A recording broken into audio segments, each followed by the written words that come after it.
Chris, great to see you, mate. Last time I saw you were at fight camp. You just won. You've won again since, but we'll go back in time a little bit to start with. We're here down on the South Coast, which is where you're from, and you're a Bournemouth fan. Were you good at football as a kid? I was okay. I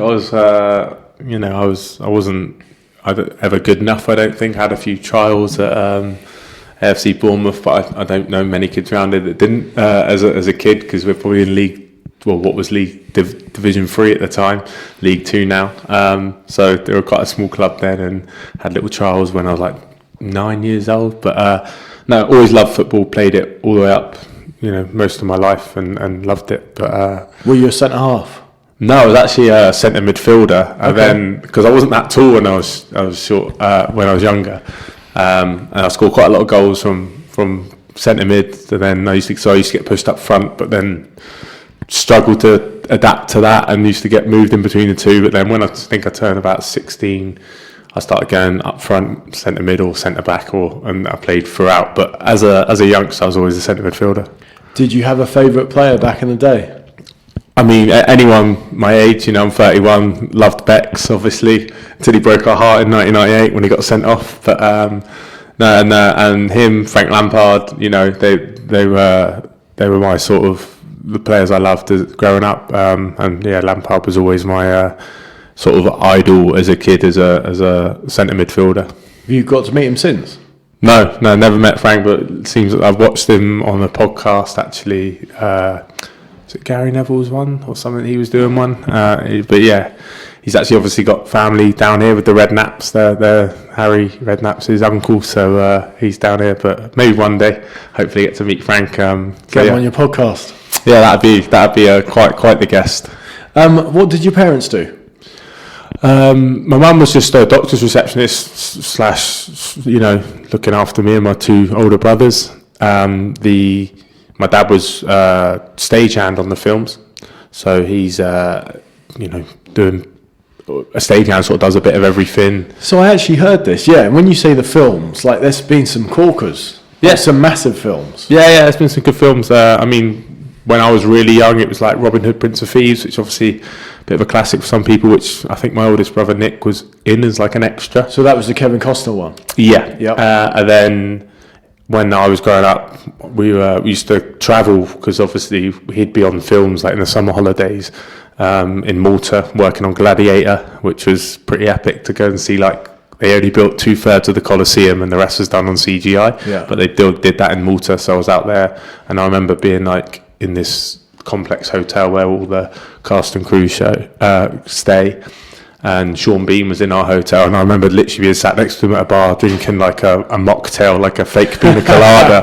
But I didn't really know who he was. I was like, I think I was about 12 years old, 13 years old then. That was, out in Mexico that was. But that was actually for Troy, sorry. But my dad's worked on some pretty good films. So Harry Potter. When you say a stagehand, what does he do? So that's a good question. I don't know the ins and outs of it, but I think they do like a bit of a jack of all trades, and they like if something needs fixing, and then move the sets around and put things in place, and just one of the guys silently sort of running the show in the background, making sure everyone's got everything. I think so. But like also like hands-on and more like a trade. Like my dad can do anything. Like he's used to fix all our cars when we were, had little bangers when we were our first cars and stuff. And what was your first car? Vauxhall Corsa. It was an S-Reg 1 litre Vauxhall Corsa. Better than the car I got now, which is not a car. So, but no, and my dad used to do that, and he built like the whole extension on our house, and every house we ever lived in became a building site because he'd be doing it up. So he can do a bit of carpentry, like no official qualifications, but can do everything. Done the electrics on all the extension we did when we had a bungalow, and him and my brother basically built the whole loft conversion, put dormers in, everything. So yeah, my dad's a very handy man and hard working. Did he have any interest in boxing? No, he actually hated it. Did he? Yeah, so it was my middle brother Ben is 7 years older than me, and he was boxing like in and out of it from when he was about 15, 16. And he wasn't really ever allowed to fight. My dad didn't really let him. And then I started boxing also when I got to 16, sort of through my brother a little bit. Then I met a mate at college, and he was doing a bit. And then I actually ended up having my first fight before my brother did. And then my second fight was on the same show as my brother had his first fight, but he was obviously 7 years older than me, been doing it a lot longer. But yeah, like my dad just didn't understand the sport and what it has given me or gave me at that point, and like a sense of confidence and the discipline and the respect I learned from that. Also, I played football. My dad didn't really like that as a kid. He was very much a rugby man, and my brothers both played rugby. I never played rugby. I think because I'm a lot younger as well than them, I wasn't like into necessarily the same things as them, but I was very competitive around the house, anything we did, probably because of them, because I had two older brothers, and it's they're always better than me at everything because they're just bigger and stronger when I was growing up. I was going to say, you must have taken some shoeings in your day. Yeah, my middle brother Ben, especially, he's the one who boxed, but he used to love chasing me around the house and just I've still got dead legs now from him that he used to give me. So, but maybe that helped a lot in the long run, and he's always helped me massively with my boxing as well. I think it does help. My brother's 4 years older than me, and some of the worst beatings I ever took were from him. Yeah, that's for sure. So, what drew you to boxing? Was it just the fact that your brother was doing it, and then you were like, "Oh, I'll go along and have a look and see what he's doing"? Yeah, I mean, me and Ben who's my middle brother, took me to boxing probably anywhere between up to 15 times between the age of like 13 to 15. Where was this? To Poole ABC? No, that was just a random like gym in a garage down here. And the first session he ever took me to, there was the main coach, a guy called Haye, and he used to train Molly McCann, the UFC, who's now in the UFC. And she was taking like the beginners. So like I'm going like as a 13-year-old, and Molly was taking the beginners, which was me. Okay. So the first time I ever went boxing, Molly actually took the session. Does she know you? Does she remember you? Yeah. Me and Molly, we met up not long ago actually. After, I think it was just before Christmas. Okay. Maybe in the autumn time we saw each other.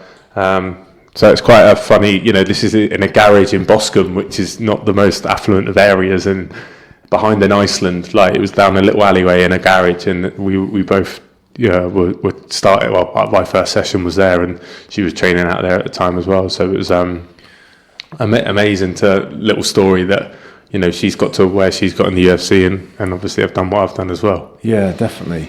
So at what point did you go to Poole ABC? Did you decide you needed to take it a bit more seriously, or? No, basically, so I literally went, like I said, a handful of times when I was between 13 and 16. And then I went to college, met my mate Dean Perkins, who was an amateur boxer at the time. He went to a different school, we went to the same college, and we're in the same class, became close. He was a boxer, so I started training with him to get fit for football, because I was just playing like under 18 Sunday league. And and then I started going in, and when I watched him fight, after about 5 months of knowing him, and just remember like the atmosphere, just everyone there going Dino, and I remember stopping the chant. I was chanting with everyone, and just thinking that must be such an amazing feeling, because I've always played team sports like football, hockey, done very few individual sports. I mean, I've tried a lot of sports, but like the ones I was most interested in were the team sports. So then I just thought, what an amazing feeling that must be, like everyone for that 6 minutes is there for you, like, because it's a home show for him. Like, then I just thought that atmosphere is like, to be the reason for the atmosphere, that must be an amazing feeling. So I thought, right, next year on this show, I'm going to be boxing on this show. And I was, but that ended up being my second fight, the one that my brother had his first fight on. So that was the main reason. And I just started, just sort of fell in love with the sport from there. And I went first training at Poole, but then I went and boxed for another club, because my brother worked with a guy, he was a scaffolder, my brother, and then he was working for a guy who opened his own gym, so I just followed my brother. Had 10 fights there, then went back to Poole. Well, that's great. So that could be like little brother syndrome, wanting to get the attention and be the centre of attention for once. Absolutely. I mean, as a kid, that was me all over, especially having two older brothers. I always wanted to be centre of attention. So I think that was always the case in anything, but sport was sort of my mode that I sort of loved any sport and just always wanted to. So I think when that chant, like I was saying, that's the reason I got into it, is to do with being centre of attention. That lit the fire, yeah. What were you like then, starting out? Were you good from the start? Were you tall and big then as well? I grew sort of when I left, as I was leaving school, so I was about 6'1", 6'2" when I left school, so fairly tall, but I was real slight, and I remember the first session I ever went to at Poole with my mate Dean, and he was, and basically the coach, we had must be about 30 kids there, and 2 people went in the middle and shadow boxed. And I was in there shadow boxing, and it's like one of the first sessions I've been in, so I didn't have a clue what I was doing. And everyone was like, and then the coach like, stop. And this is a coach who used to be my second when I was an amateur all the way through. And he's like, stop. He's like, what are you doing to me? Because I was like hunched over. I was like really tall, but I was like hunched over and like jabbing like this and like just real like not using my height at all. And he's like, you're tall, like use your height, long arms and things like that. So I remember that, and I remember being so embarrassed. I think my mate, who was there was about a group of about 5 of us used to go, like the next day was like taking the mick out of me, like about the coach saying that to me. So that's quite funny. I remember that memory because the embarrassment I had was like no other, because there's like 30 kids stood around watching you and one other person, and then he stopped everyone and he's picked me out. But yeah, no, I just and then when I actually got into fighting and stuff, I was just tall and rangy. I think my first fight, I'm surprised I didn't get dizzy because I just moved to my left and jabbed the whole fight for the whole 6 minutes. I remember my coach in the corner going, throw a 1-2, like halfway through the second round. He's like 1-2, and I threw a 1-2 and the right hand landed. I was like, I should probably do that a bit more. But I literally just moved to my left and jabbed the whole fight. But that was very much sort of just keeping it long because I was taller, because I was boxing at around 78 kilos then. So I was in the 81, under 81 sort of division when I went into championships and stuff. So out of your first 10 amateur fights, how would you say you made out in terms of wins and losses? I remember my records. I would have been 10-8 of 10 fights. I was 11-9, 9 wins. So 11 fights, 9 wins. So 9-2, and then my 12th fight I boxed for Western Counties against the Navy, and it was a guy who was up at 91 actually, my first fight up at 91, because I think I moved to 86 then maybe, I can't remember. I think I'd 81 then, but I was like, it was right at the beginning of the season. Right. So I was still heavy, and I came in weighing like 87 kilo in a 91 kilo fight, so he was 91, but I was winning the fight, and then the guy was like 4 fights, 2 wins, 2 losses. And I was 9 wins and 2 losses, and I thought I was going to be comfortable. And then I was winning it, and then he was a southpaw, and I slipped his left hand and went to counter with a right hand, and he just walked straight onto his right hook and he dropped me. And then I was like, Jesus, like what's going on here? It's the first time I'd ever been dropped. And I got up at 5, felt fine, and my leg like shook. And I was like, the ref's going to stop this. They got to 8 and just waved the fight off, and I was devastated. But that was back in 2009, I think.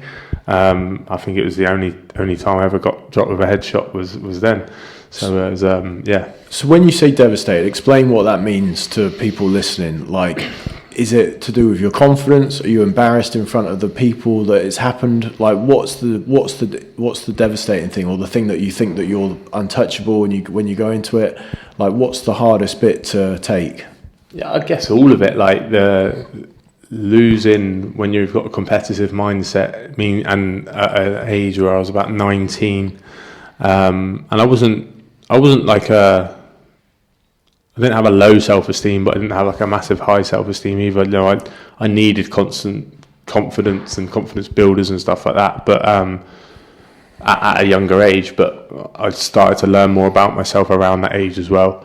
But yeah, I think it's just that embarrassment of just like, you got to go and tell your mates and other people, because no one was watching those shows. They were always behind closed doors, dinner shows.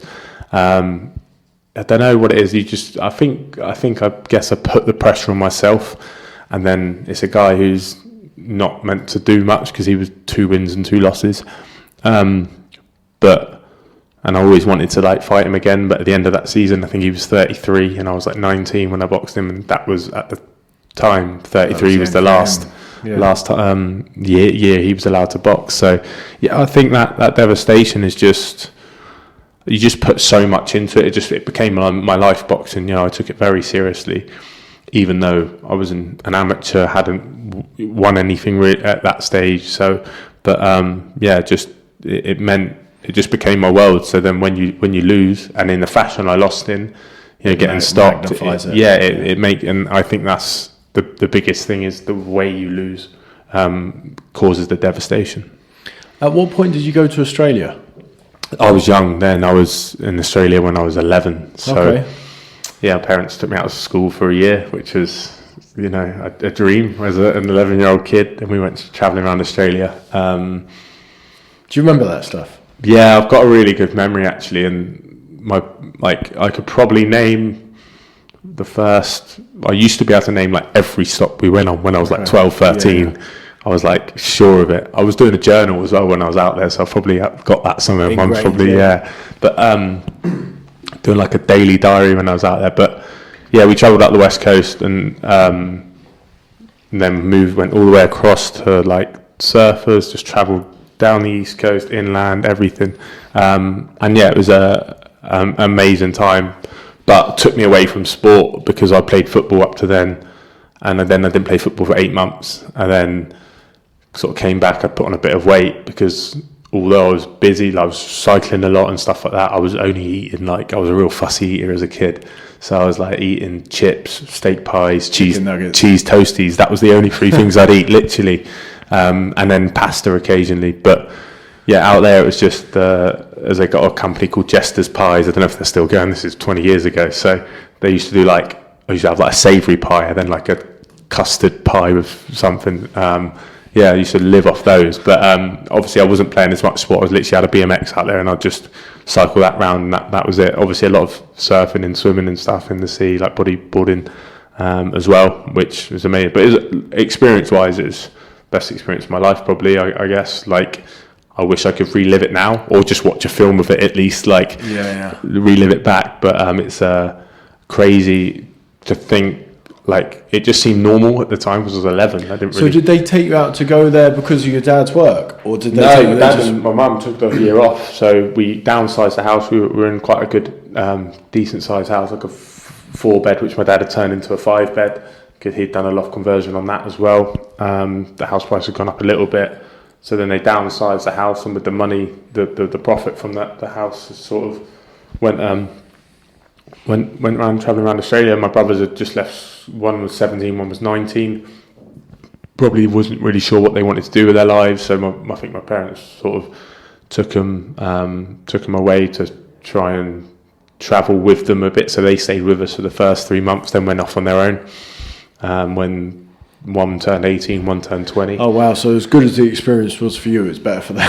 yeah, I think so. Yeah, so I was probably the burden of the trip, to be honest. But it was amazing for me. We had a Toyota Land Cruiser which we towed a trailer tent. So we just have a trailer behind, and we just fold the trailer out to sleep in every night. So I was literally on a bed which was made out of like a proper camp bed, so just a little fold out wire legs, and it was tiny. If I laid on it now it'd probably break, but it was an amazing experience, traveling all around Australia in campsites, and now and again just randomly in spots that we found and stuff. So yeah, it was a surreal experience. Probably could make a film out of the year, do you know what I mean? It was amazing because we saw more of Australia than most Australians have seen. Yeah, sure. Back over here in the ABAs, you boxed in several ABAs.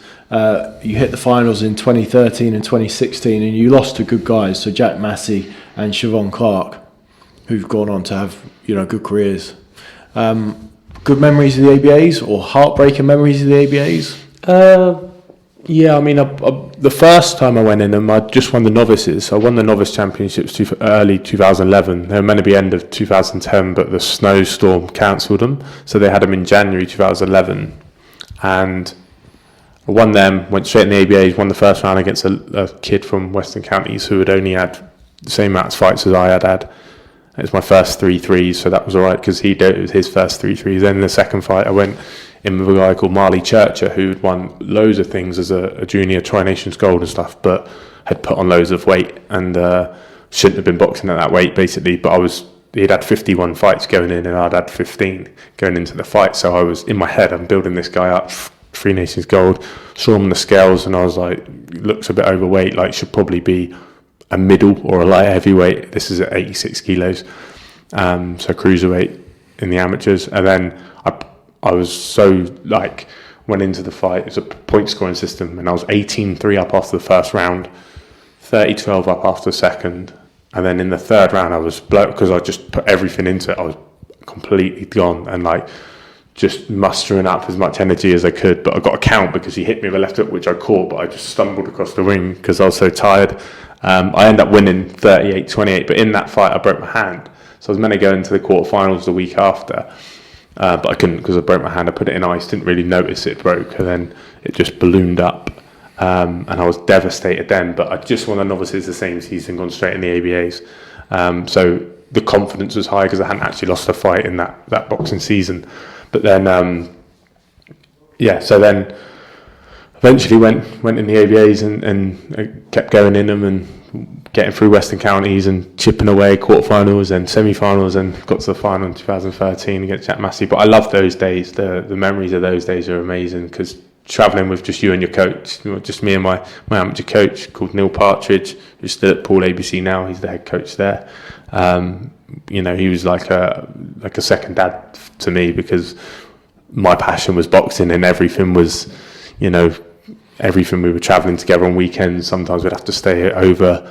So that first ABA final, we were in Newcastle. It was in Sunderland or somewhere near Sunderland. So we flew up to Newcastle, stayed there the night before and the night of the fight. And even the fight itself, I was pleased with how I boxed. Thought I'd won the fight, and a lot of people there. I remember getting a handshake off Rob McCracken at the time, who was obviously head of GB, and him going, "Great fight, well done." A guy grabbed me at ringside who sat next to a judge going, "You were effing Rob there, mate," and things like that. So that's that. But look, I was just pleased with how I box, and it's amateur boxing. You got 9 minutes to do all you can, and it wasn't to be then. So but good memories all round, travelling up and down the country of the ABAs. So in 2016 then, did you think that was your year?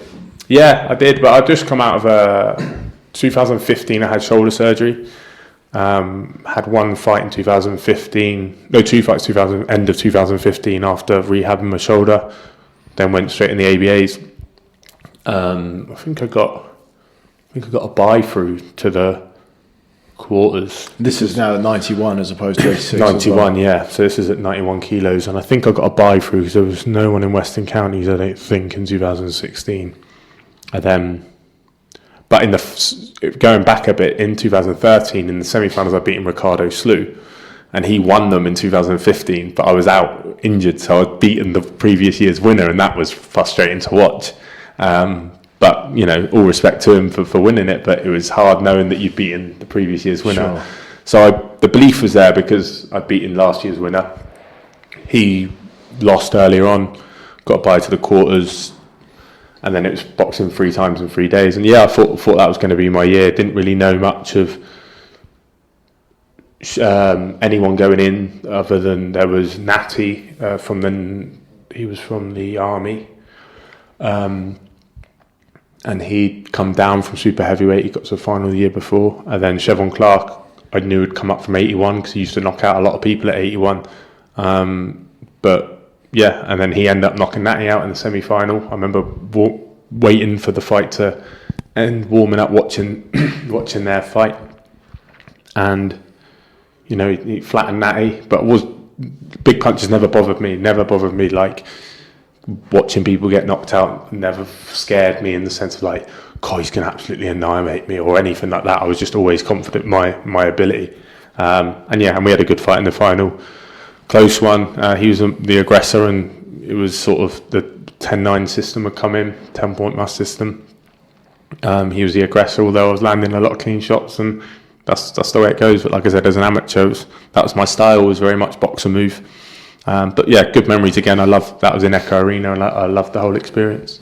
You boxed for England, but you never got selected by Team GB. I did read that really affected you, whether it was, I don't know necessarily it was confidence, but you were hacked off by it, and you kind of wanted to get those Team GB stripes before turning pro, and it never happened. Yeah, I mean, as an amateur, the Olympics is the ultimate goal. My injury sort of put me back a year for selection for 2016. Maybe I wouldn't have been good enough anyway. Obviously, Lawrence went, but you know, I believed I'd get there.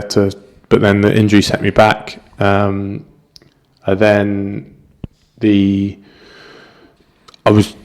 year I got to the final in 2016 against Chev, we had 3 assessments, me, him, and the Scottish lad called Scott Forrest. They'd both boxed each other and had a win against each other. Or I think at this point maybe Scott had beaten Chev, but then Chev had beaten me, but then I'd spar Scott, and I felt really comfortable against Scott. So it was like a triangle, but because I hadn't fought Scott and beaten him, I think that sort of let me down in terms of getting selection, because they'd beaten each other, or Scott had beaten Chev and Chev had beaten me, but I didn't have the chance to beat Scott to make it sort of a triangle or get us all selected or however it works. So yeah, in December 2016, that would have been, I found out I didn't get on. Literally a week before Christmas, I think it was the 18th of December. And yeah, I was gutted, didn't have a clue what I was going to do. I was like, I'm going to do one more ABAs and turn pro. And so I was gutted by that. So, despite not being an especially decorated amateur, obviously a very solid career, you went to try out with Shane McGuigan. And I mean, I suppose there's 2 things. Why did you want to train with Shane?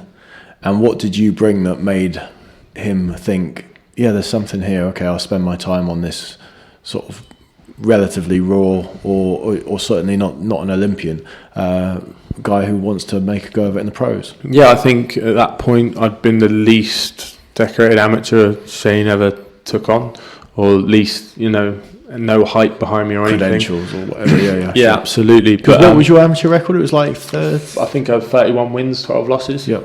So it was like 75%. But I'd been sparring George for about 14 months, about 16 months by the time I'd asked Shane. And so then George had been using you for sparring in Shane's gym? Yeah, and every time they asked me, I never said no. You know, there was one time he texted me on, his old S&C coach texted me on New Year's Eve at 6:30, and luckily I didn't drink.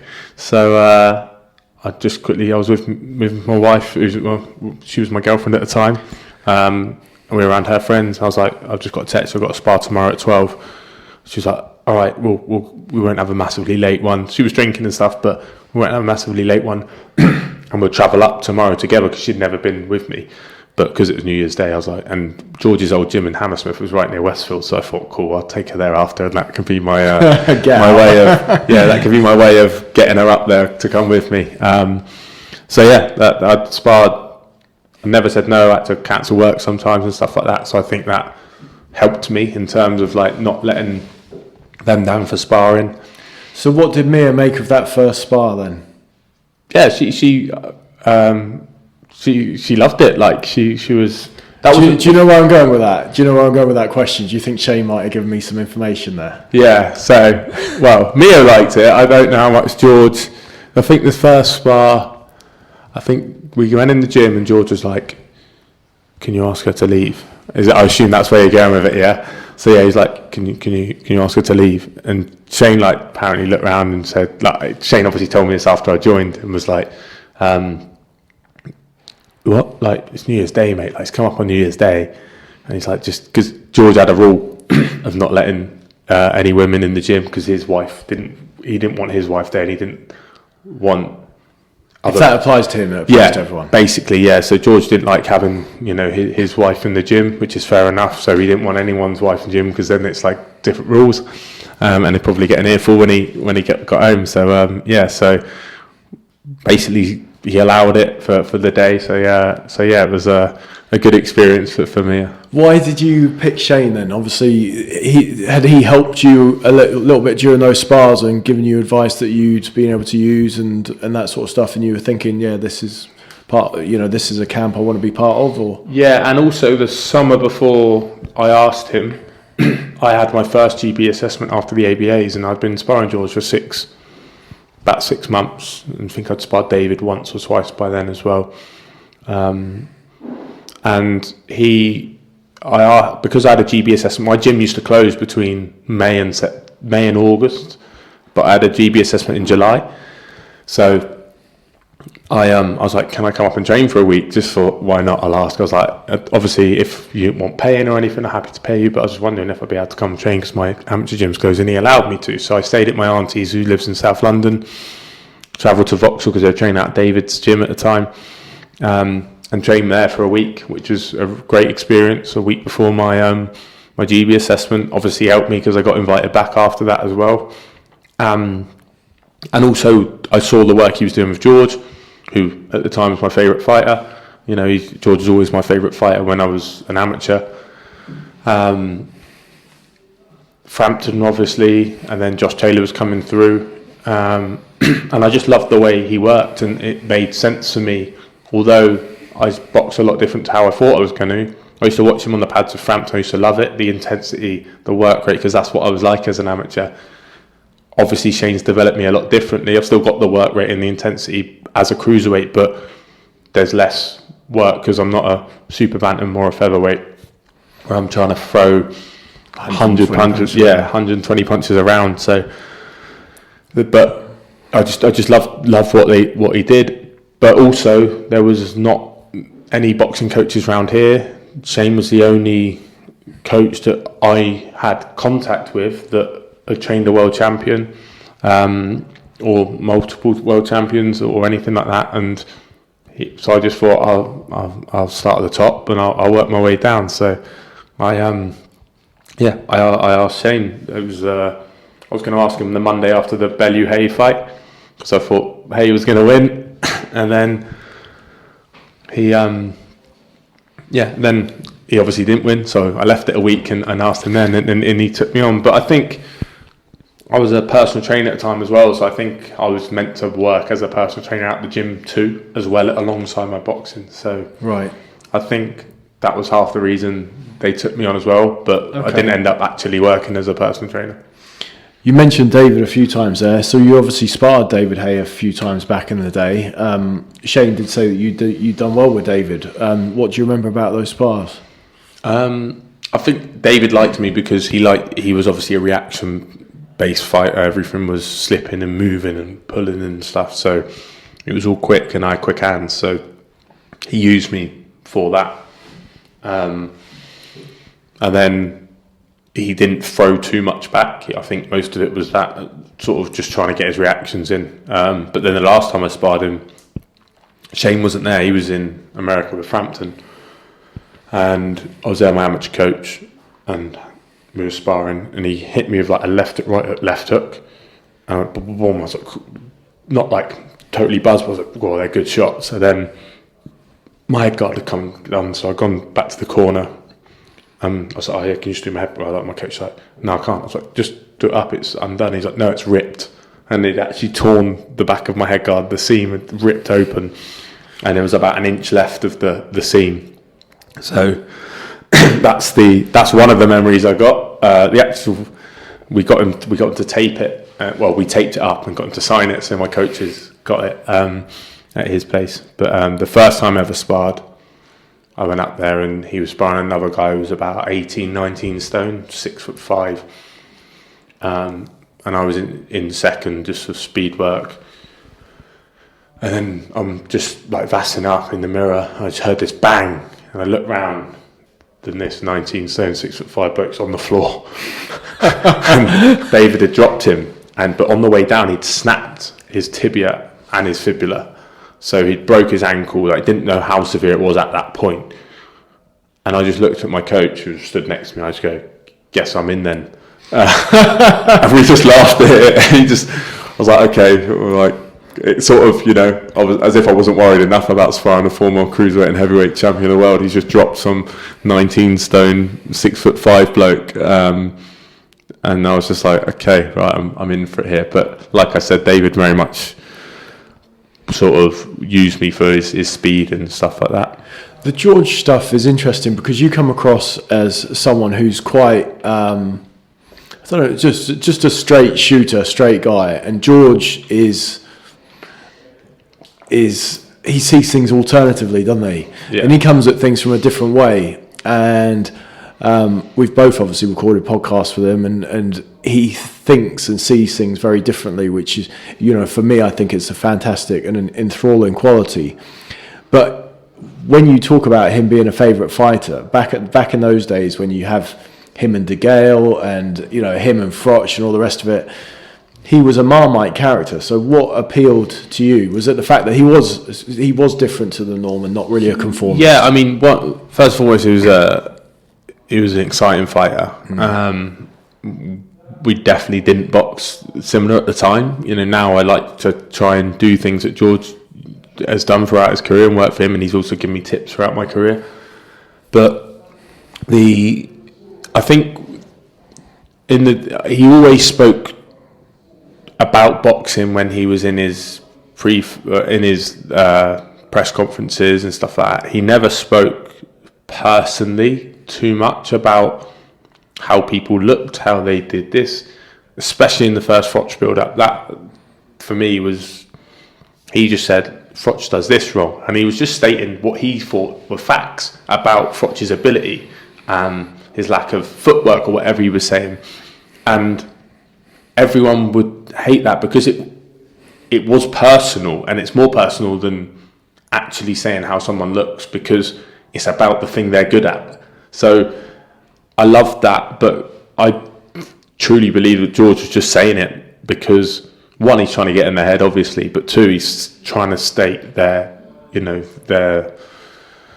negative qualities of their boxing and their weaknesses and things like that. And for me, that just, like, it wasn't bad mouthing in the sense of I'm going to knock you out or I'm this and that. It was like specific, and it was also done in an intelligent way, and I like that side of George. He's got that intelligence you rarely see in boxers' press conferences. The way he talks, he's quite articulate in the way cerebral, isn't he? Yeah, for sure. Exactly. So I think that I warmed to that, and I liked it because it was different, and it was almost different to a lot of people's stories in boxing, because it wasn't just a hard upbringing story about this, that, and it was just, he just loved to fight, and he obviously, like I said, with the press conference stuff, I really liked the way he went about it. So did it make you anti-Froch or anti-DeGale in those rivalries, the fact that you were at your height of fandom as a teenager? Yeah, I think so. I mean, that wasn't even a teenager, that was maybe late teens, early 20s, but I would have been 20 when George boxed DeGale, and I went to that fight. Got tickets off Bradley Skeet because he was meant to be on the bill, but he was a live swing and never got on. Obviously, Cleverly was meant to fight Bramer, I think. That's right, yeah. Bramer pulled out 3 days' notice and covered that for that show. Yeah, so they ended up headlining. I would say I was definitely anti-DeGale because of the build-up and everything. And you pick your side, yeah. The ringside's classic, isn't it, of them two together? And George, he's like, if you're a betting man, put your money on it. And George stands up and puts his hands out like, I'll put my money on it. And then James just told him to sit down because of his tie. Like, it was just like the mind games behind it. I loved it. Like, George just clearly was winning, even if he didn't have a great tie on. But I thought, like, that's all that James had, is just that had to get personal and try and base it on looks, and it was just different to to how George. So I guess I was kind of anti DeGale. I'm not. I don't I hate anyone like in rivalries like that. I think Froch as well. I was during the build up and the fights. But then if Froch had boxed somebody else, I probably would have been a fan. I was a big fan of Froch until the sort of George build up, really, because I thought he changed slightly as a character and things like that, as opposed to how he used to be. Maybe I just saw it from a different angle, but no, I think and now obviously George and Carla are friends themselves. So yeah. So in 2017, you made your debut in Bournemouth, and just reading the report of that fight recently, you had hundreds of fans there cheering your name and all the rest of it. So in many ways, that was the dream realised. Yeah, although I suppose you'd had that as an amateur as well. But like to be honest, as an amateur, I never took a huge fan base anywhere, and I didn't box in Bournemouth. I did last year as an amateur. I did have a good show at home show where there was a decent turnout, but yeah, it was at the O2 Academy locally, which I've been to loads of gigs at before. They used to have an under-18s night there when I was like 13, 14 that I used to go. I probably had my first kiss there, for example, and then I had my debut there, and I've been there hundreds of times. My brothers used to go there when there was raves there and stuff like that. So it was fitting that it was where it was. It was probably a mile and a half away, maybe 2 miles from the house I grew up in. It's less than half a mile away from my mum's current flat where she lives, and did at the time of the debut. So it's it was a fitting venue, and it was an amazing atmosphere. Yeah. I mean, this is a different question obviously now that you're British, Commonwealth and European champion, but what was the dream then? Like, was it, this is great in Bournemouth, let's keep things local and build it and see how it goes? Or was it like, this is just stepping stones to get onto big bills down the line? Or was it just fight by fight and see how this pro game goes? Yeah, I think for me it was sort of a fight by fight thing, but I always had the dream of becoming, Commonwealth champion, British champion, European champion, world champion, like that. That's always the dream as a boxer. I do think, and then Cyclone, it was good because obviously Cyclone had shows as well, and they were happy for me to box at home because it gives me another opportunity to get more experience, earn some more money with ticket sales, and build me locally as well. So, and I think when you look at my career, I think it's been done really well like that, especially that first 4 fights, because they were in 11 weeks of each other, which is unheard of for any pro really, let alone, like what we said before, someone who hasn't got a big name. But it would just happen to fall that there was a home show in Bournemouth which I could debut on. 4 weeks later, George Groves had his fight against Jamie Cox, and he had a slot on the undercard, and I was sort of the only person in the gym who was small enough to go in that slot in terms of experience. And obviously me and George had done a lot of rounds together, and he sort of did me a favour there. And you were in shape because you'd only just fought. Yeah, in shape as well, and I was always in that position. Then 4 weeks after that, Josh Taylor was headlining against Miguel Vazquez on a Cyclone show, so I boxed on that card. And then 3 weeks after that, Cyclone had a card in Leicester. So I had 4 fights in 11 weeks, which, like I said, was just a dream start. It's like the amateur days. Well, I boxed more. I boxed less as an amateur. I mean, I was on 3 or 4 fights a season, unless I got to the final. I think that year was my busiest year at 8 fights. But yeah, 4 fights in 11 weeks is a joke. I was really happy about that. So you got to 9-0 within a couple of years. You'd obviously had a few in Bournemouth. By the way, when you were here in Bournemouth and you were getting those positive crowd reactions, was it what you expected all those years ago when you'd seen them cheering for my mate? Well, I actually had the realisation in my 10th fight against Riakporhe, because I'd sold 230 tickets, I think.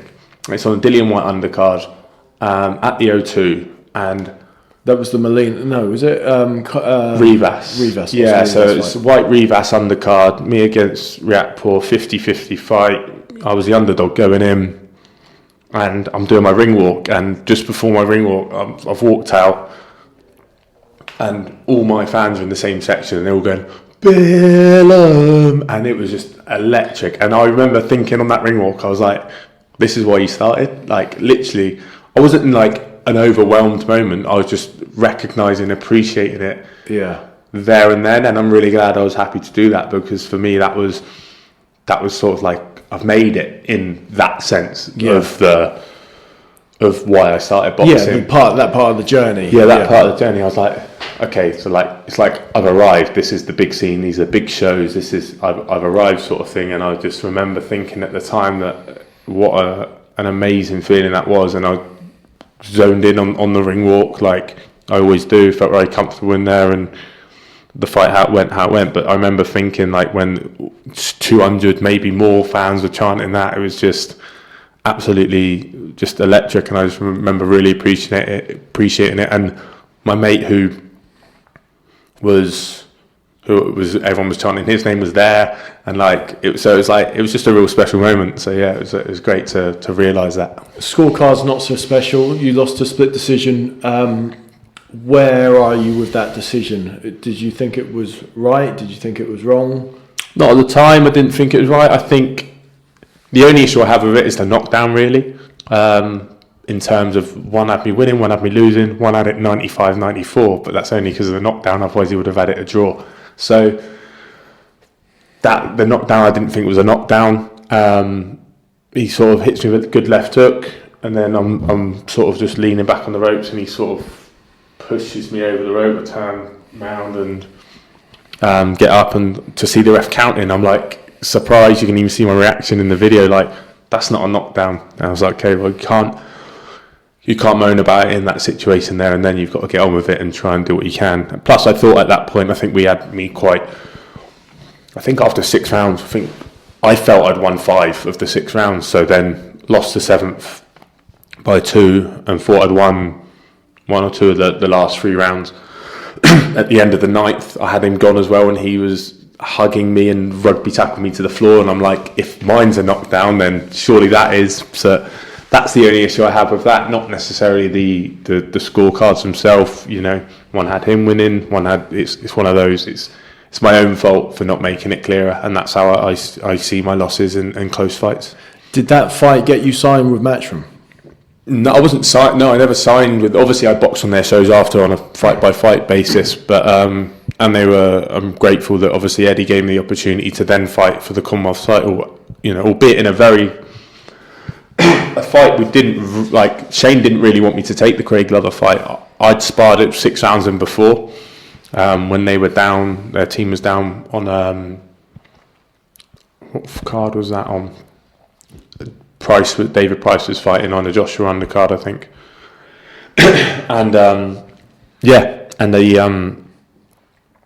I'd sparred Craig Glover then 6 rounds, felt comfortable in there with him, and I remember Shane saying then, like, he's a hard fight for a title because smaller gloves on and things. He comes forward and throws a lot of shots, and he's a good fighter. And I agreed, but believed I'd beat Craig if it was to ever happen. And then Shane said, like, Shane didn't really want me to take the Riakporhe, or didn't want the Riakporhe fight, but we sort of got forced into it because Chamberlain wouldn't take a fight with me. I can't remember who else there was. Maybe Luke Watkins didn't want to fight at that time either. And the Dion Juma fight had been offered, but the purse bid would have been my lowest career payday for a 10-round English title fight. It was like ridiculous, so I was happy to take it for that money, and obviously management do their job, I guess. So we took the Riakporhe fight, and it was what it was. And then the Glover fight was similar in terms of not Shane didn't believe in me, but it's too much risk versus the reward. But obviously the fight went how it did, and after that it was Matchroom every show, which I'm very grateful for, and great opportunities, and sitting now as British Commonwealth and European champion thanks to Matchroom, the opportunities they've given me. Yeah, so things were never the same again after the Glover fight, because your next fight was in Fight Camp against Nathan Fawley. That was the first go round of Fight Camp, so the no fans one. Mm-hmm. Was that a bizarre experience in reflection? Obviously I know that we're a lot further down the line with the pandemic, but no crowds at Fight Camp, that first one. Yeah, I think I said it a lot at the time as well. I think because there's no fans, you mentally prepare yourself for that. The stage and everything is set up. The ring walk's the same. It's just without your fans cheering. But I'd actually had an experience before fighting in front of no fans on my second fight when I boxed on George Groves' Cox undercard, and I'd done my ring walk without any music. The doors were closed, so all my fans, we were promised that they'd be open, even though it says doors 6 p.m. I was on at 5:45. Like, no, it'll be fine. And then it wasn't fine. No, it wasn't fine. So I was in the ring. My name was announced, and then I just hear this crowd just run in and I start chanting around and shout, "Go, Chris!" and all this. So. As you do, you can pick out when it's quiet. You can pick out the individual. Yeah, literally, I can remember. Bloody kill him! Yeah, I remember thinking, "Oh, that's my mate Lau, or that's whoever." Yeah. And certain people I remember hearing, but I found out after that they'd actually have to push through security because they weren't letting them through. Wow. Yeah. And they heard the ring announcer. Yeah. And just ran in. So it was. I used that experience in fight camp because I had it and it was slightly different. At least I was prepared for it this time. Yeah, sure. This time I got my ring walk properly as well. Hey, so a lot of people in professional sport these days, they talk about lows and come downs from, whether you've been fighting on the big stage or you've had a high profile fight and then sort of you go back to civilian life on the Monday. Do you find that hard, the ups and downs of being a professional athlete, where you have these incredible highs that won't be replicated in any other form of or part of your life? Not really, because I'm so fortunate to do what I do. Like, I think coming from such a small town, my family are all working class people. The level I'm at, I've never seen in Bournemouth. With the sort and the opportunities that I've been given and the situation I'm in. My dream as a kid was to be a professional footballer, and then as I grew up through my teenage years, you'd be at Christmas and my family would be saying, "Oh, what are you doing?" I don't know. I'll be involved in sport some way, because they knew I would be. They'd be like, "Oh, you'll be involved in sport," and because that was just what I was as a kid. So to be a professional athlete is I'm living my dream. So I'm very fortunate to be in that position. So I try and be grateful for that when any lows come. And there's been lows in my career where I haven't been boxing how I want to be boxing in earlier stages, or financially I wasn't okay from certain situations and stuff like that. But I think on a whole, I've kept very grateful to be doing what I am doing.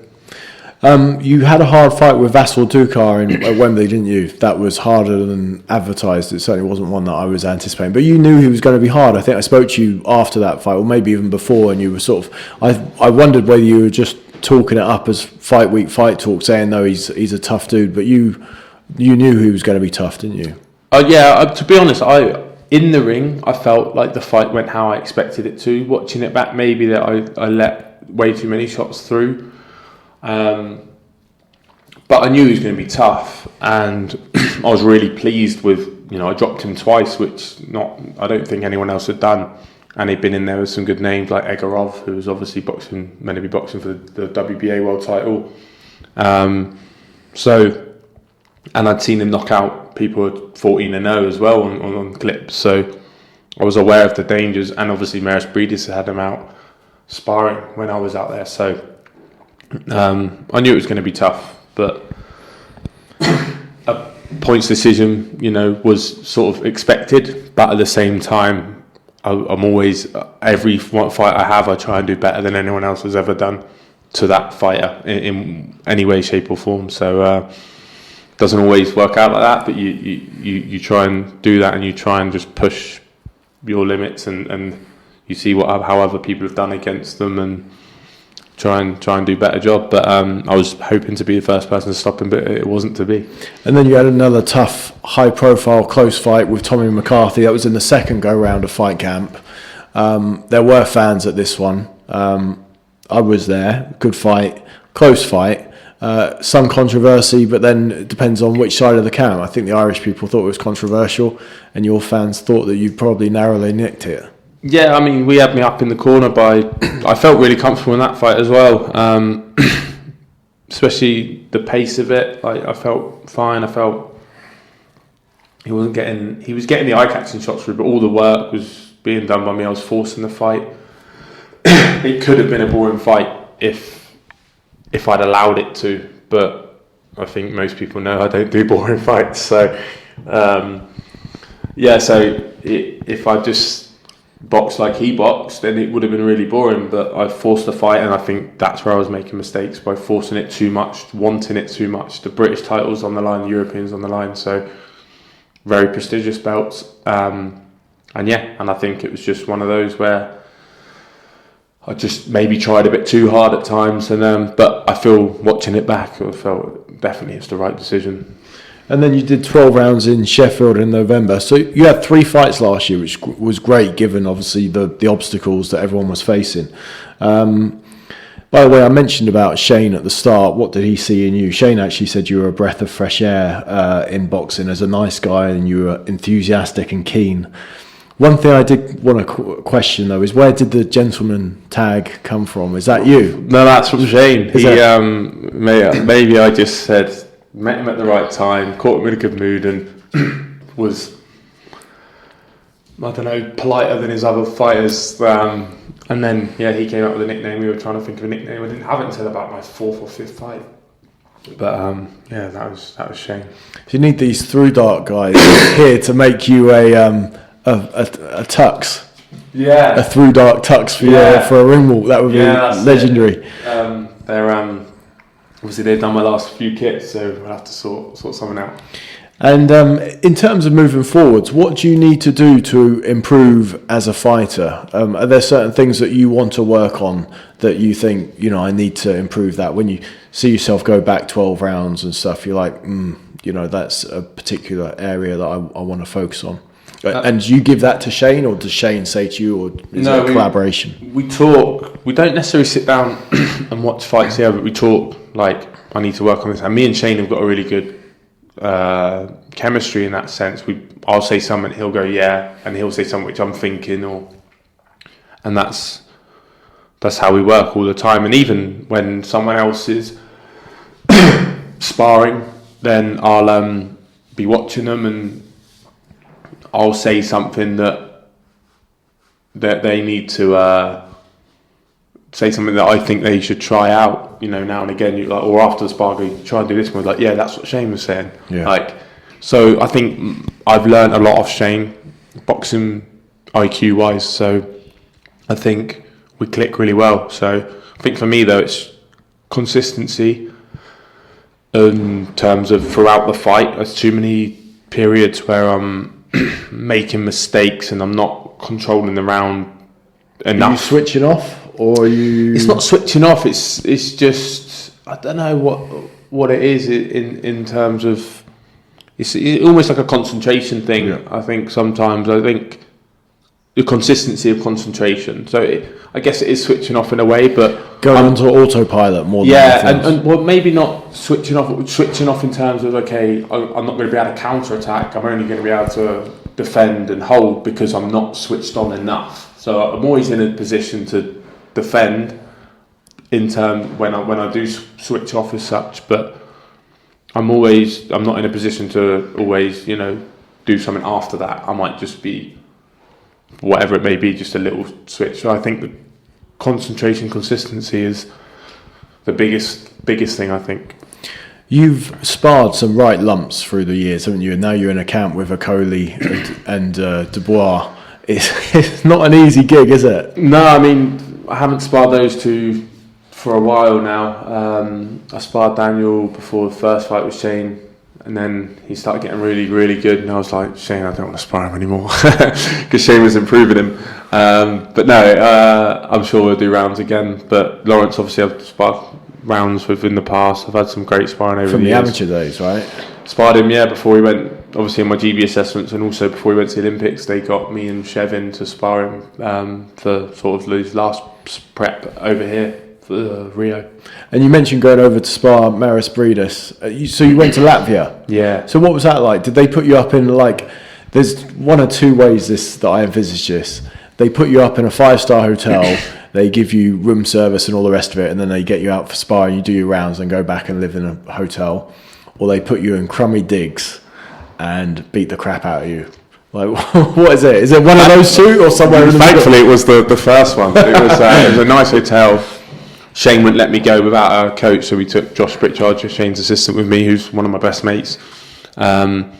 And we had a right laugh, to be honest. It was cold out there. It was February, end of February, early March. I was out there for 1 week, and then I think after the second spar, they said, "Will you come back next week?" And I said, "Sure," but they would say, "Will you stay for next week?" And I said, "Sure, but I'm going to have to go home first because I had a commitment and Josh did too." So they booked our flight. We kept our flight home and then got a separate flight back again. So yeah, it was really good work. I was always the first one in for sparring. Jack Massey was out there. I think he was out there the first week. But yeah, when they, as you do when you bring sparring partners in, especially him, he had 4. So the new kid who comes in will go in first because you don't know how good they are. So I got put in first, and then you always use the best one first because you don't want them going in fresh when you're tired. So he did that. I mean, I went in first time, and they were really pleased with the work. And then they used me every spar. How good did you find Briedis? Very good, yeah, very good, very consistent. And I think I learned a lot about world level by sparring him. He was just consistent with everything: his punch power, his work rate, his punch output. Like, everything was consistent when I was sparring him. But at the same time, I made him work because that's the fighter I am. I think I was forcing him to fight at a pace higher than he likes, in terms of, like, because I'm a fast puncher and I do have a good high work rate, which I can keep up and I can maintain it. Against him, it's slightly different, being able to maintain it when I hadn't had the rounds as such. So yeah, he'd do 4 rounds of me, and then the others would jump in, and then you could see the work rate difference between. Is it hard to pick a winner between him and Lawrence? I think at the time it would have been. I do think age is catching up with Briedis. I don't mean in a sense of like he's getting old, but I think the mindset has changed. I think he's earned good money. He's achieved what he's wanted to achieve, and that's why some people like Mayweather, Bernard Hopkins can do what they did, because they had the same mindset throughout. And I think that is what age is. I think age is a mindset of terms of what they want to achieve. And I think Briedis he's not bothered about unifying because he's pretty much done it. Or I can't remember if he officially did it in the end with the WBO ruling, or if he'd done it before then or whatever. But winning the Super Series, he didn't. The IBF was on the line, exactly. And was that it? Just the IBF? Yeah. Because obviously Usyk was the one who cleaned up there. Yeah, so he obviously had a great fight with Usyk himself, Briedis, but he's been in all those 50-50 fights and hard fights, fighting the very best in the world. Now, does he want to do it again, or does he want to fight Jake Paul and cash out, which he's put up a few times? And I think he even called out Canelo as well more recently, as soon as Canelo says he's moving up. So for me, I think that shows a different type of mindset. And I know Lawrence's mindset. Lawrence is hungry as ever. He wants unification. It's like, he'll achieve one goal, European champ or British Commonwealth. Went to European to world now wants to unify, and that's just how Lawrence is. He's so driven, and he's great to have around the gym because he's got a real elite mindset, and I think that's the difference. I think Lawrence would be so hungry going into that fight, and Briedis, even if he trained in the same sort of manner, I think there'd be something missing. And also, Lawrence is hard to beat. He's never looked in trouble. He's never looked like he's going to get beat by anyone. He's never looked hurt in a fight or anything like that. And I think that's where people don't give him enough credit, because he was boring maybe in the past. Now he doesn't get enough credit because he's not in close fights. And and sometimes you get more credit for being in close fights. Well, he was just judged forever off 2 fights, wasn't he? Of course, the Askin and Chamberlain fight, yeah. But now look at him since then, and I think he hasn't even looked anywhere, near getting beat, and I think that's what gives him an edge. Your list of sparring things, or the guys that you sparred, is impressive, because there was also Butasi as well, which you can add to the list. Yeah. That stuff's got to have brought you on as a fighter. Well, you say obviously going away and Briedis has, and you've seen you, but to have had the sparring you've had, Groves, Haye, Okolie, Briedis, Butasi, doesn't get much better, does it? No, I mean, I've got superb sparring. And have you learnt more from sparring than fights? Yeah, I'd say so. Especially with sparring with Lawrence and Briedis. I think that brought me on a lot. George, obviously, at first brought me on huge. Have you ever had a sparring session that's crushed your confidence, or have they all sort of helped make you what you are? No, sometimes it's you get an amateur in, and it's this. I remember a sparring kid from Earlsfield he was like an 81 kilo kid. But he was a typical Earlsfield fighter. He'd just move his feet like Joe Joyce used to, like boom, boom, boom, just not stop fighting. So like you try and move, and then he's just constantly throwing at you. But I was a pro then, and I was learning to sort of sit and just plant my shots a bit more. And even if you he was only he was lighter than me, so I couldn't really whack him, and I was taking it slightly easier. But the work rate, and I was like, I can't stand sparring that kid. Like, I'd never want to spar him again because although in a professional ring, I'd get the better of him. One, I'm a lot heavier and everything, and the experience and everything. But he'd come in for 3 rounds or 2 or 3 rounds, and just it was horrible. And then you go away and just think, what if I can't deal with this kid who's a 15-fight amateur? How am I going to beat this person who's a professional and champion in this? But you ask yourself a lot of questions, don't you? You ask yourself those questions, and then you get the feedback from Shane and other people, and you say, look, this is this kid, this is his style, he's an amateur. Like, if you got him in 4th or 5th round, then it would be a lot different. He wouldn't be throwing that many punches, and not every spar's a 10 out of 10. Exactly, and I was flat that day anyway. So I'd sparred a couple of other lads, and I was flat that day. But yeah, it was just the you get a couple of spars like that, and you think and I think probably had one before the last fight, the Breslin fight, and I was like, it was another amateur kid, and it's just like they're just the style's so different, the intensity. What about is it partly mindset as well? So you sparred all these top names, and then you get an amateur, and you're like, oh, I've got this. Yeah, maybe it is. And then you got a complete matrix that you're not ready for. Yeah, maybe. I think you almost get more nervous about sparring the lesser known amateurs and fighters than you do against, because you know what to expect. And also they want to make their name in some, of course. Or you're so wondering if they'll do. Yeah, exactly. In that sense. Exactly. So it can be really frustrating sometimes, but I've learned to deal with that now. So tell me about your podcast and the highlights that you've had since you've been doing it. Because how long's it been going now? I know you've had a couple of series. Yeah, I mean, this is the second series now. It wasn't going to be series; it was going to be ongoing, but COVID hit and time hit, and it's tough to stay on top of a podcast. Exactly, you know it is. So I wanted to try and do one weekly, which was way over my head because it's not my full-time job. It was just something I wanted to do on the side. So yeah, obviously Perfect Athlete podcast. I think I've recorded 14 episodes, 12 have been released. It's been brilliant. Like, I'm so interested in human performance in general. So whether that's the nutrition, the breath work, obviously I had a breath work specialist on there, the sleep, hence why we're wearing whoops, and the sleep, track your sleep and everything, and then the athletes in different sports, and trying to almost pick their brains for anything I can use.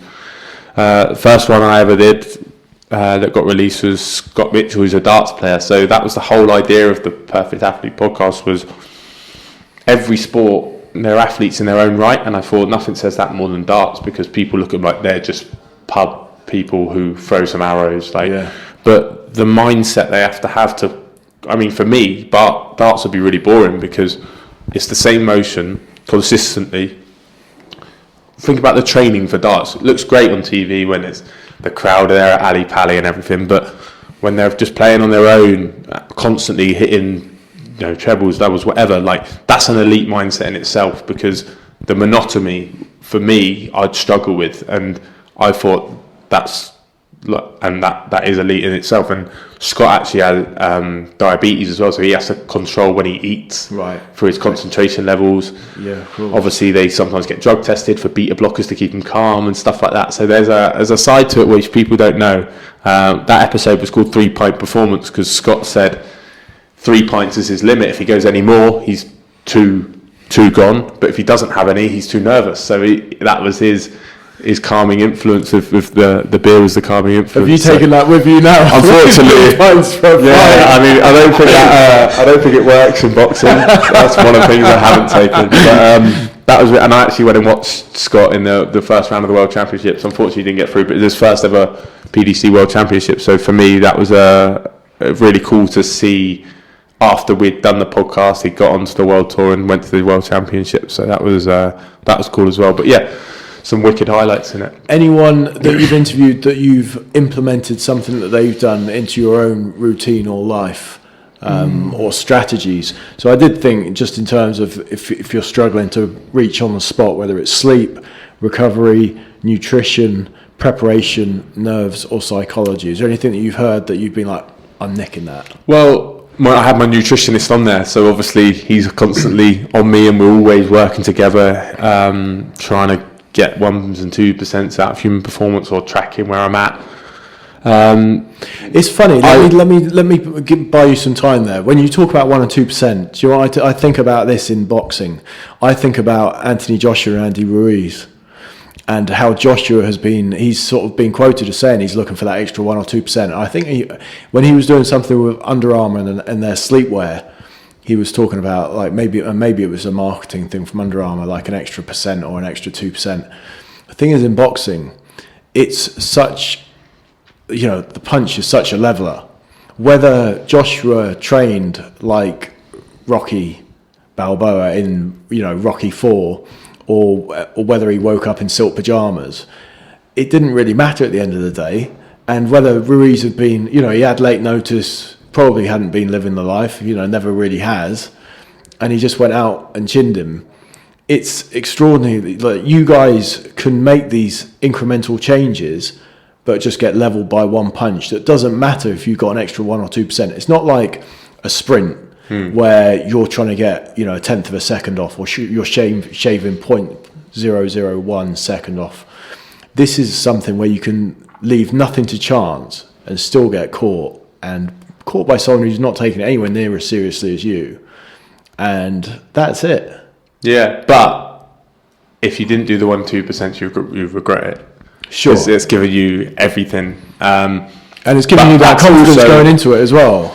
So say those 1% and 2% are, on top of the 95% you're already doing, or whatever it is, then, or 95, you've got to keep the main thing, and it's those 1% to 2% are just adding to get to that next level. But like you said, that's boxing. And with that fight, there was a lot of stories going around about issues in the change room. Whether they're true or not, I don't know. But if they are true, then something got missed out.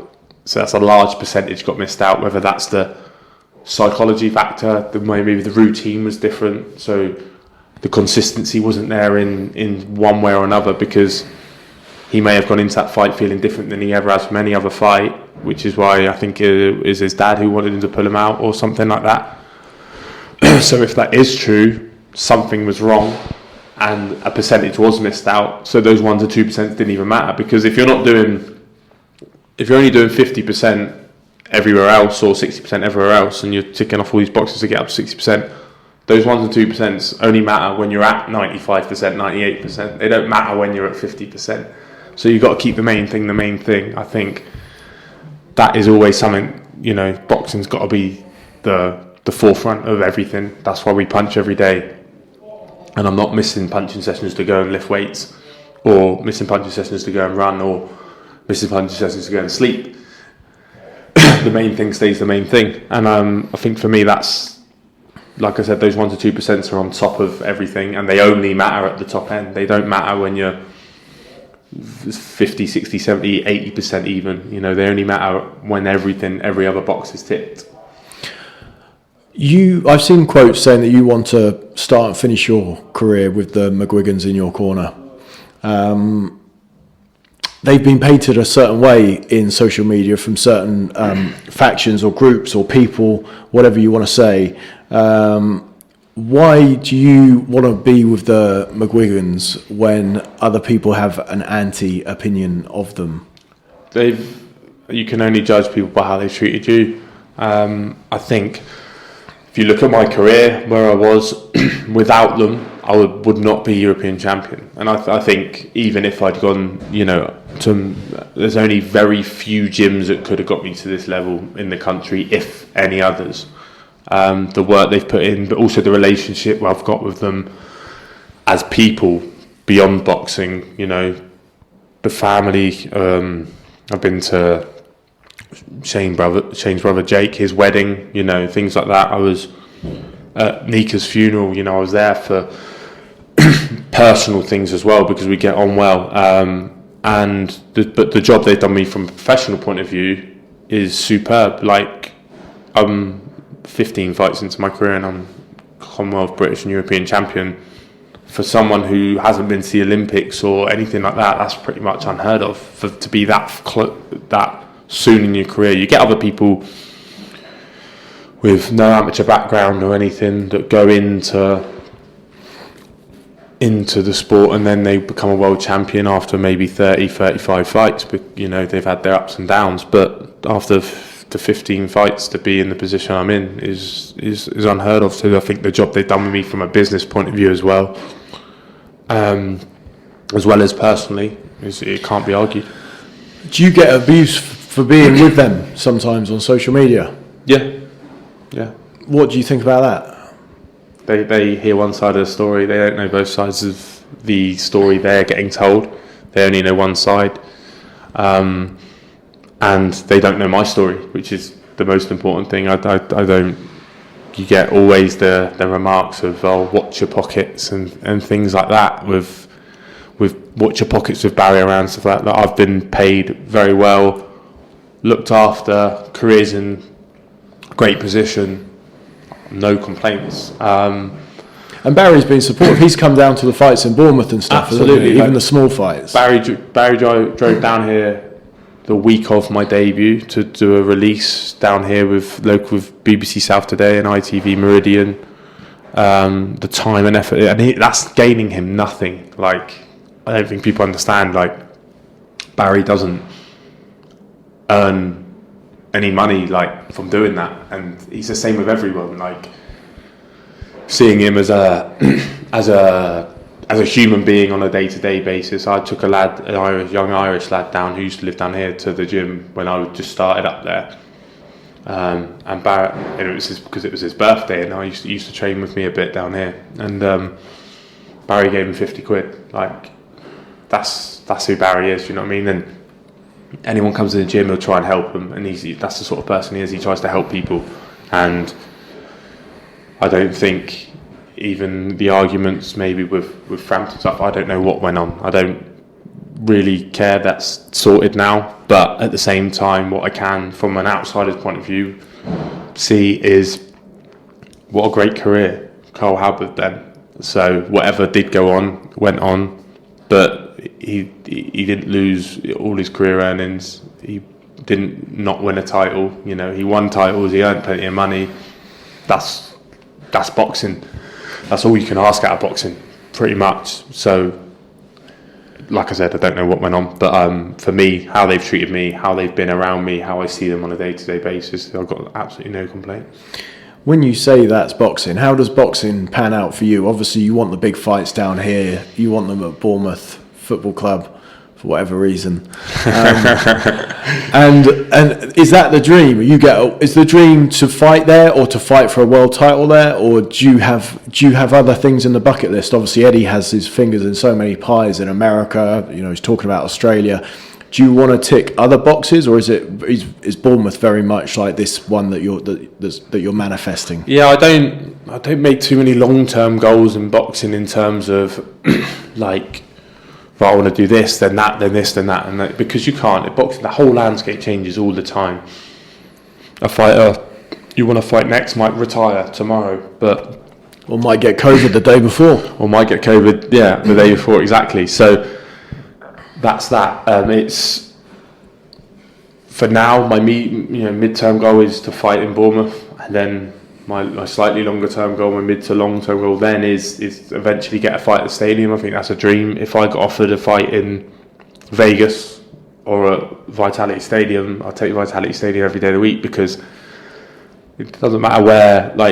That's never been done. No one's ever boxed there. It's my hometown. I used to go there as a kid. Not even Freddie Mills. Exactly. And to have a season ticket at that club when I was 12, 13, want to be one of those players on the pitch, not being able to because I didn't become a footballer, but then to be able to still live that dream in another universe by boxing on the pitch. And also the club have been great to me since I've turned pro. I've done an evening with there just before Christmas and things like that as well. So it's home. You know what I mean? It's home, and I think nothing beats that for me. And it's such a surreal thing. I think, like I said, it's never been done. It may never be done again. Hopefully it will. Hopefully, we becomes can start a boxing mecca. Yeah, imagine Bournemouth, the boxing mecca of Britain. But it's unlikely that it's going to be a hub for boxing, because it's just such a small place. But to bring that to the town and give the people, the fans who have supported me down here, all the people I get, people might be out on a run saying hello or whatever. That opportunity to come watch me in their hometown, that'd be just superb. What happens in life after boxing? Have you got plans? I mean, my wife's an interior designer, and she has dreams of doing up houses and things like that. So I think that will sort of be an area where we'll financially be. So invest in properties. Investing in properties and doing them up. I think it makes sense for us. And have you got any of your dad's trade skills? No, unfortunately, I'm the only one in the family. I've sort of let the family down when it comes to skills of trades. But my brothers have. So one's a chippy, one's a rigger, a scaffolder. So okay, they can do the house up, and I'll tell them where everything's got to go. But no, it's that. But I'd love to stay in sport, whether that's coaching or managing boxers or managing. Like I said earlier about the podcast, I love all sports. So even if I was, a sport agent of some sort of, or anything like that, just to give opportunities to people as well from a rewarding point of view. Like I got a very big opportunity, and I'd love to, and I believe I can help on more than just an agent standpoint. I can help on a performance standpoint as well, psychologically, and I know what makes a good athlete, one from the podcast, but two just from living it and always searching for new ways and studying athletes and different mindsets. Also, you said you talked off earlier about running 365 days this year. Yeah. It's not going to happen, is it? Why is that? Because you're going to fight on certain days. That's a good point. And you're not going to want to do it. Well, you can make yourself do it a little bit the day before. Like I said, 2 mile minimum. I didn't think about fight weeks at all. I think 2 mile minimum fight weeks, right? But I'll run after the fight. I'll run 2 miles after my fight. Yeah, you don't want a 12-round. Yeah, well, that's 12-round one where you're sat with ice packs on everything. Yeah, well, that's my other goal this year is to. Last year I didn't get a knockout, so mine this year's only knockout. So hopefully that'll be easier and help me with my running goal. One more for me, then I've got a couple of questions from subscribers. You've obviously done things not an easy way, in the sense that we touched upon amateur career, we touched upon local fights to start and building, and then pitched in early against Riakporhe in a tough 50-50. British Commonwealth European champ, even though you say it, Commonwealth British European champ, it's fine, it's only because I'm older, so the British champ always used to go before the Commonwealth. You've done things the hard way, and this is a bit of a cheap question, but there are YouTubers out there making your money plus an extra couple of zeros on, who've had 3 or 4 fights. Does that do your head in? No. Okay. Because it's a business. It's not a sport. Sure. They're bringing in that business. I'm not bringing in that business.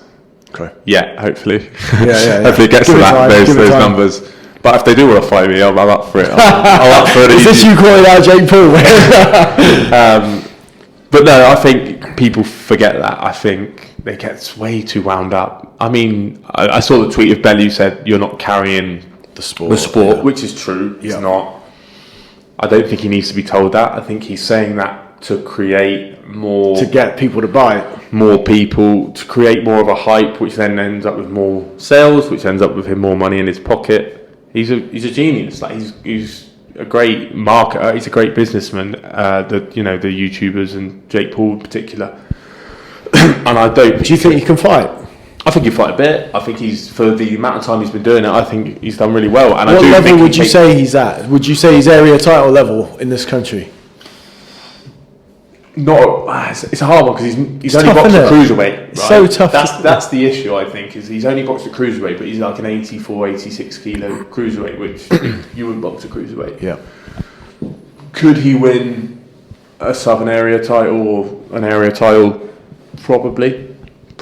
I'm not saying he definitely would beat whoever the Southern area champion is. Apologies, I don't know, and I don't mean to offend you, but he's also putting in the hours, clearly. Like, he's doing all this stuff on YouTube, but he's also training. Yeah. He's got the time to, because of his previous, if you want to call it his previous business of YouTubing. His career, yeah. His previous career. He's got the time to, because he's earned enough money and he can invest in that, and he can almost, the hours he's putting in is there, and also it's concentrated with an elite coach a lot of the time. Is getting good people in who know the sport. So some people don't have that area level and stuff like that. They have people who amateur coaches that doing it 2 hours, 4 hours a week. Volunteers or stuff, yeah. Exactly. Sure. So no, it doesn't annoy me. Brandon Mitchell asks, you've built a solid fan base from Paul ABC, Bendel's small shows to being a top domestic attraction on Matchroom, yet you're still the quietest fighter on social media that comes to mind. Why is that? You have such strong ticket sales and fan base despite not self-promoting your whole life and camps on social media.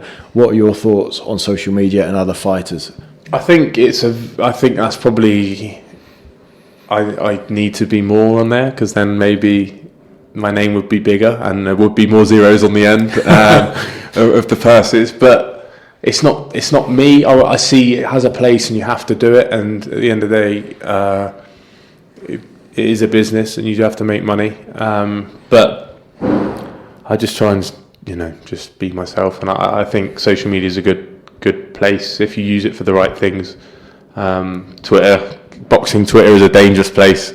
It's very easy to wind people up, which I've been doing a bit recently. Ruthless. But as long as I can keep it fun in terms of, for me, which it has been, you catch plenty of bait on there. But it can be a good place. Norman Barton saves me asking this one. I like this. You're a natural cruiserweight. How does Canelo fare against Makubu? If Canelo sticks around at that weight, how do you beat him? So Makubu first. Good fight, winnable for Canelo? I think it's winnable. I think he's slightly older now. He's been in the game a long time. He's not. He hasn't got great footwork, and then he hasn't got a massive work rate. I think out of everyone, he's the easiest champion for Canelo. I think everyone else. I think obviously Lawrence is massive and just beats him. Do you want Canelo here in Bournemouth? Yeah, Canelo. Would you rather have Canelo or Jake Paul? Canelo at the O2 Academy, 900 people. It's. I think he beats. I think he's too slick, and you've got to be quick with Canelo, and that's why he can go up the weights, because of his elusiveness. Also, Canelo posted before his last fight. He posted a picture of the scales like 6 weeks out, and he was about 182 pounds. So he's clearly come down from something. Has he? Or is he just walk around like that? I don't know. He's only about 190 max. Yeah, exactly. But that's, when you've got the skill and that size. But that's not £10 different, is it? No, but also, he could make someone, with that money, like Mayweather did. He'll say, right, I'll fight you at 194 for your belt. Well, that's the thing, and I think that's kind of how the WBC have made cruiserweight go down. I think if that fight happens, I think it happens at 190. I think McCarthy can probably make that, and I think that will be whether that's always been the plan through Canelo, the Mexican, and Sullivan had a conversation. Who knows? Maybe it'll end up being 190 for one fight, and then Canelo vacates. Who knows? But it's. I think he beats McCarthy too elusive. But I think to beat Canelo, you've got to have good feet and you've got to have quick hands and a good chin. You mentioned Briedis, Canelo 195.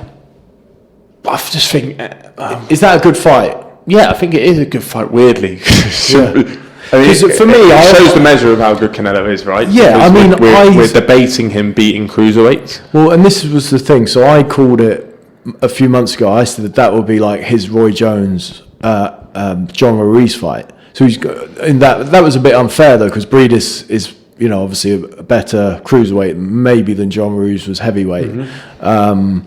But still, that was that sort of parallel, because there's no way he's going to fight a big heavyweight. No. So obviously cruiserweight is the furthest you could, not maybe realistically, but the furthest one he can reach. Yeah, and pull down to him. McCubi's like, he's 6'1", is he? He's not massive cruiserweight. He's not like Lawrence, for example.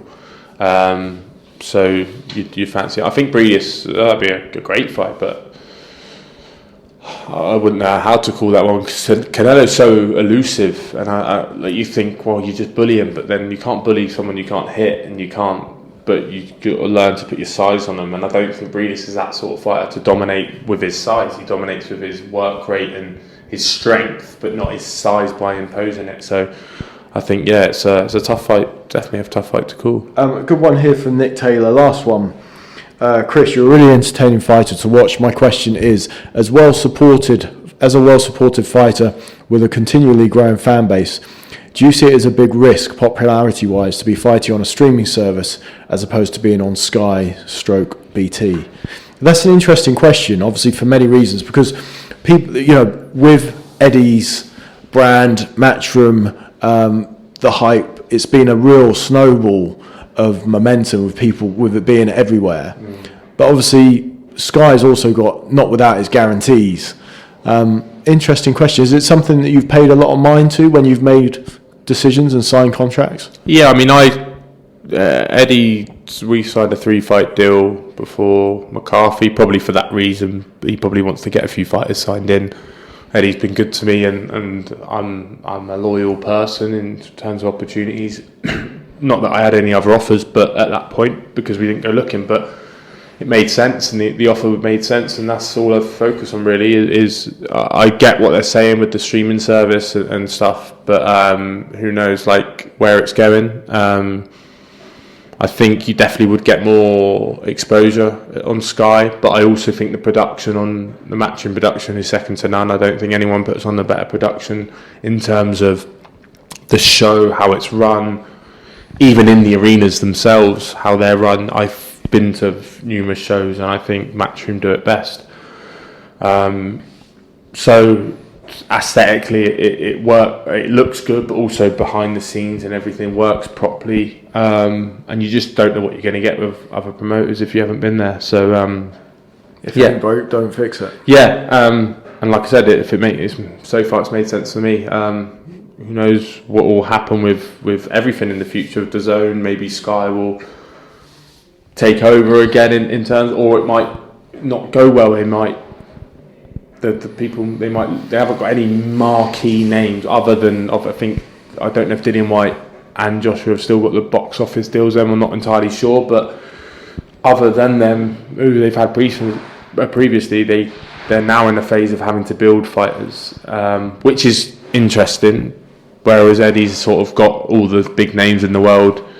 So yeah, it just depends, I think, where you are in your career and what way you want to go. And just in terms of where you are in your career, this is just for people who wouldn't be aware of this, but even though we're recording this down near Bournemouth, you've actually moved. So you've moved up to nearer Shane, so you're cranking things up a little bit now in terms of it's no longer training camps or going up there for weeks at a time. You've committed and you're living up there, fighting full time. Yeah, I mean it half makes sense, but also it was half had to rent a place up there, because before we had free accommodation because we were in Kent and we were on uni campus.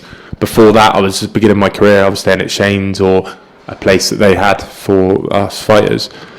But I'm so much more settled now. I've got my own place, and obviously my wife's up there with me. And yeah, it's just near the gym, so much more settled. But that's how it's got to be now. Everything's got to be more settled around everything else, and keeping the main thing, which is what I said earlier. And everything involved in my life, my wife who is pregnant, and we're due in May, so now my baby's life has to be evolved around keeping the main thing, because if that breaks, everything else falls apart, and anything else on top of that crumbles with it. So me being settled and keep performing and keep winning and keep improving is what we just got to keep working on, and having that base is crucial for that. Nice one, Chris. Well, thank you very much for your time, mate. I really appreciate it. I'm glad we finally got it done. Thank you. Cheers, Chris. Thanks, nice mate. One, mate. Appreciate it.